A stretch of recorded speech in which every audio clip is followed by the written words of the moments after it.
لم يتم بناء روما في يوم واحد، وسوف تحتاج لأكثر من ذلك بكثير للتمتع بهذه المدينة الخالدة. هي عبارة عن فسيفساء حقيقية من الساحات والأسواق والمواقع التاريخية الفريدة من نوعها. وفي رحلتك إلى روما لا يمكنك أن تفوت رمي عملة معدنية في نافورة تريفي وزيارة الكولوسيوم والبانثيون والاستمتاع بقهوة إكسبريسو أو الآيس كريم قبل أن تقضي ظهر اليوم في التسوق بشارع فينيتو الشهير. وفي مطاعمه يمكنك تذوق بعض الأطباق التي سوف تتذكرها إلى الأبد، مثل المعكرونة الطازجة والبيتزا الشهية.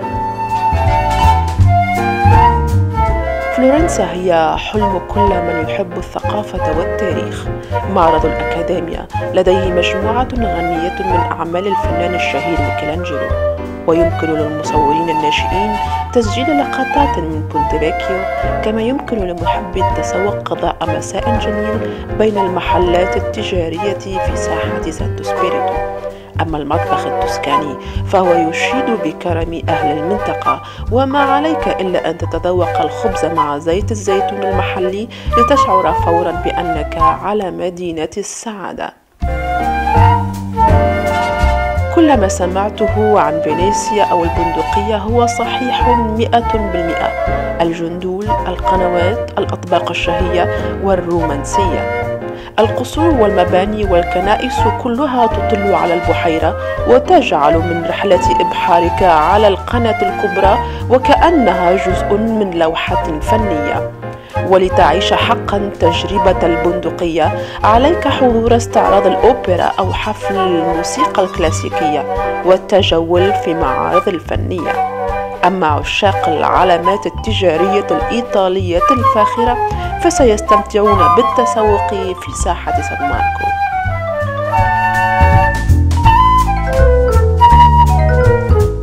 تقع المدينة الرومانسية نابولي على بعد ساعتين جنوب روما، وهي أكبر مدينة في جنوب إيطاليا، وهي تضم عددا مهما من أفضل دور الأوبرا والمسارح، وغالبا تلقب بالمتحف المفتوح في الهواء الطلق، وذلك بفضل العديد من التماثيل والنصب التذكارية.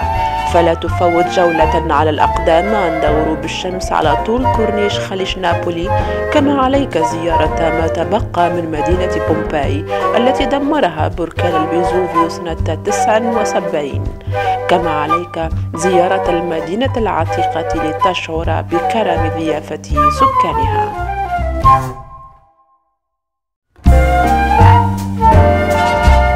هي واحدة من عواصم الموضة في العالم حتى لا نقول أهمها. ميلان توفر فرصا لا نهاية لها للتسوق ولمنتوجات الأناقة، فلا تفوت الذهاب للتسوق في رواق فيتوري مانويل الثاني لتشعر وكأنك أصبحت جزءا من لوحة فنية تاريخية، وذلك بفضل الفسيفساء الرائعة التي تزين جدرانها وقباتها الزجاجية الرائعة. ولا تنسى شراء تذكرة لحضور عرض أوبرا بمسرح لاسكالا.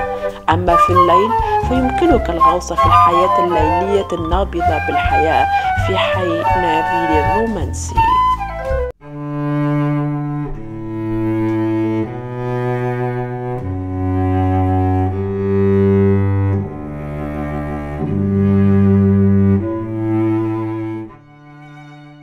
هذا التقرير المصور هو من إعداد وإنتاج قناة بيلا، وهي أول قناة يوتيوب إيطالية باللغة العربية. نحن نرحب باقتراحاتكم ونرجو أن تسجلوا بقناتنا وتتابعوا تغطياتنا المباشرة من إيطاليا.